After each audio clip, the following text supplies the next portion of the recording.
ये कहानी है एक बुद्धिमान व्यक्ति की जो कि एक छोटे से गांव में अपने परिवार के साथ रहते थे। गांव और उसके आसपास के लोग उन्हें बहुत ही इज्जत देते थे और अगर किसी को कुछ प्रॉब्लम होता था तो वो उनकी सलाह लेने के लिए जरूर आते थे। उनका एक बेटा था, एक नंबर का निकम्मा। वो अपना ज़्यादातर टाइम सोने में और दोस्तों के साथ मौज मस्ती में निकाल देता था। किसी की भी बात का, सलाह का उसके ऊपर कुछ भी असर नहीं पड़ता था। गांव या आसपास के लोगों को जब भी कोई प्रॉब्लम होती थी तो वो उस बुद्धिमान व्यक्ति के पास उनकी सलाह लेने के लिए आते थे, लेकिन वो अपने बेटे को कुछ भी नहीं समझा पा रहे थे। टाइम बीतता गया लेकिन वो लड़का नहीं सुधरा और उसके पिता अपने बेटे के भविष्य के लिए बहुत चिंतित रहने लगे। उन्हें यह एहसास हो गया कि अपने बेटे के भविष्य के लिए उन्हें कुछ तो करना पड़ेगा ताकि वो अपनी लाइफ की जिम्मेवारी खुद ले सके। एक दिन उस बुद्धिमान व्यक्ति ने अपने बेटे को अपने पास बुलाया और कहा कि बेटा, अब तुम बच्चे नहीं रहे, तुम बड़े हो चुके हो। अगर तुम चाहते हो कि तुम्हारा भविष्य अच्छा रहे तो तुम्हें अपने लाइफ की जिम्मेवारी खुद लेनी पड़ेगी। तुम्हें ज़िंदगी में बहुत कुछ सीखने की ज़रूरत है। अब मैं चाहता हूँ कि तुम्हें ये पता होना चाहिए कि तुम्हारी लाइफ का पर्पस क्या है, तभी तुम आगे चलकर खुद को और अपने परिवार को एक अच्छी ज़िंदगी दे पाओगे। अगर तुम चाहते हो कि तुम हमेशा खुश रहो, अपनी ज़िंदगी को खुल के जियो, तो तुम्हें तुम्हारी लाइफ का पर्पस ज़रूर पता होनी चाहिए। उसके बाद उन्होंने अपने बेटे को एक बैग दिया जिसमें कि 4 सीजन के लिए 4 पेयर कपड़े, अनाज, कुछ पैसे और एक मैप थी। ये सब देखकर बेटे ने पूछा कि पापा ये क्या है, मैं इसका क्या करूँगा। यह सुनकर उसके पापा बोले कि बेटा, ये बैग तुम्हें तुम्हारे जीवन के पर्पस ढूंढने में तुम्हारी मदद करेगी। पापा आगे बोले कि बेटा, इसमें जो एक मैप है ना, उसके सहारे तुम एक ऐसी जगह पहुंच सकते हो जहां की एक बहुत बड़ा खजाना छुपा हुआ है। मैं चाहता हूं कि तुम वहां पर जाओ और उस खजाने को ढूंढ लाओ। बेटा को लगा कि अरे वाह, पापा ने क्या आइडिया दी है। अगर वहां पर खजाना पड़ा हुआ है और अगर वो ढूंढ कर लेकर आ जाए तो जीवन में आगे उसे कुछ भी और करना नहीं पड़ेगा और बाकी की जिंदगी ऐश पे कटेगी। और यह सब सोचकर वो उस जगह जाने के लिए तैयार हो गया जहाँ की खजाना पड़ा हुआ था। उस लड़के ने अगले ही दिन खजाने की खोज की यात्रा शुरू कर दी और जर्नी पर निकल पड़ा। जब उस लड़के ने यात्रा शुरू की तो उसे एहसास हो गया कि ये यात्रा आसान नहीं है। वो रास्ता बहुत से पहाड़ और जंगलों से होकर गुजरती थी, लेकिन लड़का यह सोचकर आगे बढ़ता गया कि अगर उसे एक बार खजाना मिल जाता है तो बाकी की जिंदगी ऐशो आराम में कटेगी। और यही सोचकर लड़का रुका नहीं और वो खजाने की खोज में आगे बढ़ता ही चला गया। रास्ते में उसे बहुत सारे लोग मिले और कुछ लोगों ने उसकी मदद भी की। कभी किसी ने खाना दिया तो कभी किसी ने रहने के लिए दिया। जीवन में सिर्फ अच्छे लोग ही कहाँ मिलते, उसे बहुत सारे ऐसे लोग भी मिले जिसने कि उसे धोखा देने की भी कोशिश की। लेकिन कुछ अच्छे और ख़राब एक्सपीरियंस के साथ वो लड़का आगे बढ़ता चला गया और एक दिन उस जगह पर पहुंच गया जहां की खजाना छुपा हुआ था। मैप के अनुसार वो खजाना एक चोटी पर था और वो लड़का उस चोटी पर पहुंच गया और खजाने को ढूंढना शुरू कर दिया। लड़का बहुत ही खुश था। उसे लग रहा था कि अब तो खजाना मिलने ही वाला है, क्योंकि उस खजाने के बारे में उसे किसी और ने नहीं बल्कि खुद उसके पापा ने ही बताया है। खजाने की खोज में वो लड़का उस जगह को खोदना शुरू कर दिया जहां की खजाना छुपा हुआ था। उस जगह को वो खोदता गया, लेकिन उसे कुछ भी नहीं मिला। खजाना उसे नहीं मिला। वो लड़का उस जगह और उसके आसपास लगातार 3 दिन तक खजाने को ढूंढता रहा, लेकिन उसे कुछ भी नहीं मिला। चौथा दिन आते आते वो लड़का बहुत ही थक चुका था और उसने डिसीजन लिया कि अब वो और खजाना नहीं ढूंढ सकता। उसने खजाने को ढूंढना बंद कर दिया और वहां से अपने घर की तरफ निकल पड़ा। वो लड़का बहुत ही निराश था और सोच रहा था कि उसके पापा उसके साथ ऐसा कैसे कर सकते हैं। क्यों उन्होंने उससे झूठ बोला?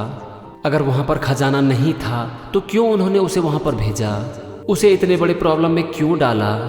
यह सब सोचकर वो लड़का अपने घर की तरफ बढ़ रहा था।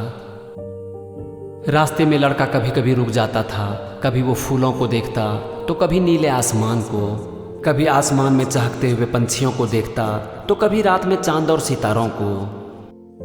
यात्रा लंबी थी और इसीलिए उसे हर सीजन का सामना करना पड़ रहा था।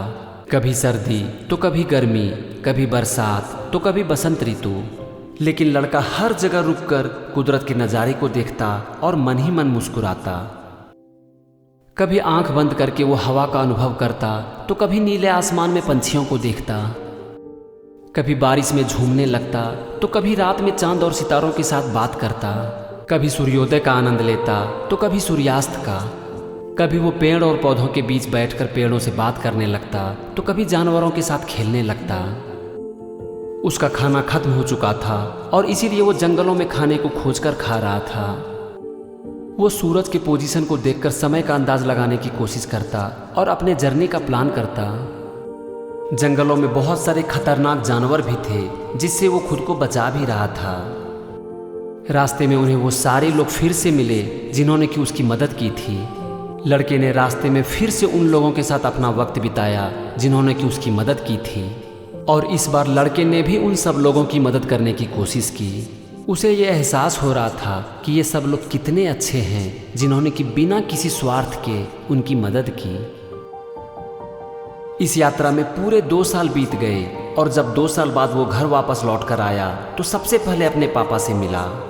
उसके पापा ने पूछा कि बेटा कैसी थी तुम्हारी यात्रा, क्या तुम्हें मिला वो खजाना? इस पर लड़के ने कहा कि पापा मेरी यात्रा बहुत ही अच्छी थी, लेकिन मुझे क्षमा कर दीजिए क्योंकि मैं वो खजाना नहीं खोज पाया। जिस तरह से लड़का बात कर रहा था इससे उसके पापा को थोड़ी हैरानी हुई, क्योंकि उन्हें लग रहा था कि लड़का उनके ऊपर गुस्सा करेगा, लेकिन ऐसा कुछ भी नहीं हुआ। वह लड़का बहुत ही अच्छे से और बहुत ही शांति के साथ सारी बातें बता रहा था। वो गुस्सा करने के बजाय माफ़ी मांग रहा था। उन्होंने अपने लड़के से कहा कि बेटा मुझे पता था कि वहाँ पर कोई भी खजाना नहीं है। इस पर लड़के ने आश्चर्य होकर पूछा कि पापा अगर आपको पता था कि वहाँ पर खजाना नहीं है तो फिर आपने मुझे वहाँ पर क्यों भेजा? इस पर उन्होंने कहा कि बेटा मैं तुम्हें सब कुछ बताऊंगा, लेकिन पहले तुम मुझे ये बताओ कि तुम्हारी यात्रा कैसी थी, क्या तुमने यात्रा का आनंद लिया?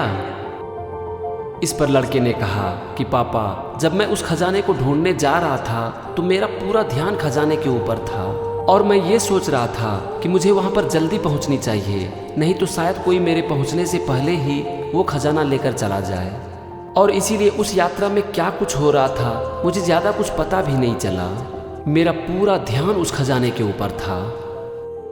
लेकिन जब मैं वहाँ से वापस आ रहा था तो अपनी यात्रा का खूब आनंद लिया। मुझे रास्ते में बहुत सारे लोग मिले, हम दोनों ने एक दूसरे की मदद की। मैंने बहुत ही ध्यान से कुदरत के नज़ारे को देखा और मुझे एहसास हुआ कि ये दुनिया कितनी अच्छी है। मैं कभी खुले आसमान के बीच बैठकर चुपचाप से नीले आसमान को देखता तो कभी पेड़ पौधे के बीच अपना वक्त बिताता, कभी आकाश में उड़ते हुए पंछियों को देखता तो कभी बारिश में मैं बारिश के साथ एक हो जाता।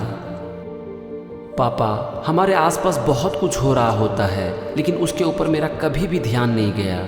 लेकिन जब मैं यात्रा से लौट रहा था तो मैं बिल्कुल अकेला था और इसीलिए मैं रुककर टिककर हर नज़ारे को देखता रहा, कुदरत का नज़ारा, और मेरे लिए सचमुच में ये यादगार पल था। मैं जिंदगी की बहुत सारी सीख सीखी और मैं भूल ही गया कि मैं खजाना खोजने गया था।